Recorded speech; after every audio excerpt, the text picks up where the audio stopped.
Now let's move to the points of emphasis for this season. Dangerous checks and slashing.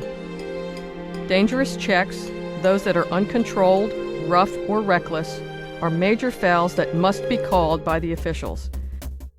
Officials must carefully evaluate each situation, deciding if the foul warrants an immediate whistle or if a held whistle is appropriate. A card may also be given for a dangerous check. Slashing, or the swinging of the cross at an opponent's body or cross with deliberate viciousness or recklessness, must not only be called, but a mandatory card must be given.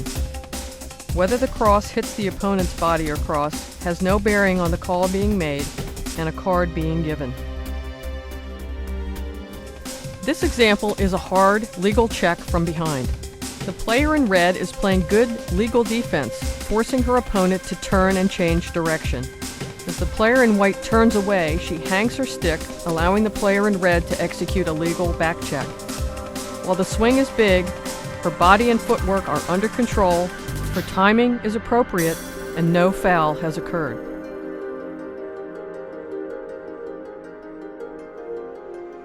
One player chasing another with her stick upraised and held in one hand should always draw the attention of the officials.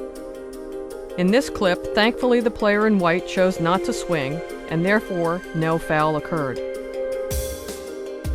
However, in this situation, the player in red approaches with a high stick controlled with only one hand. While no stick-to-body or body-to-body contact occurred, this is clearly a case where the player was not in control of her stick and swung wildly while attempting to make a check. This is a major foul for slashing, and a mandatory card must be given. In this clip, we see an example where the player in red checks towards the face, entering the 7-inch sphere around the head. This play was administered correctly as a major foul for a dangerous check. Had the player in white maintained possession of the ball and continued on a scoring play, the official would have been correct to raise his flag and allow play to continue. Many times, the goalie will come outside her goal circle with the ball. The rules against dangerous checks apply here as well, despite the fact that the goalie is wearing protective equipment. The big swing towards the goalie in this instance must be penalized as a major foul, and here an immediate whistle would be appropriate.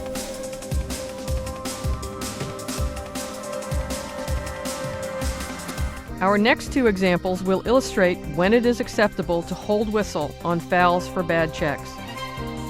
The player in red has beaten the defender, but the player in white attempts a swinging check anyway. While this swing is a foul, to stop the attacker here would clearly be a disadvantage to her. It is appropriate for the official to raise an arm, indicating a foul has been seen, but hold the whistle and allow the red player to continue. The player in the dark uniform is racing upfield when the player in white appears and makes the check.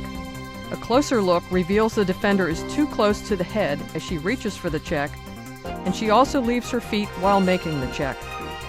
While this is a dangerous check, the attack player in this instance is able to scoop up the loose ball and continue quickly downfield.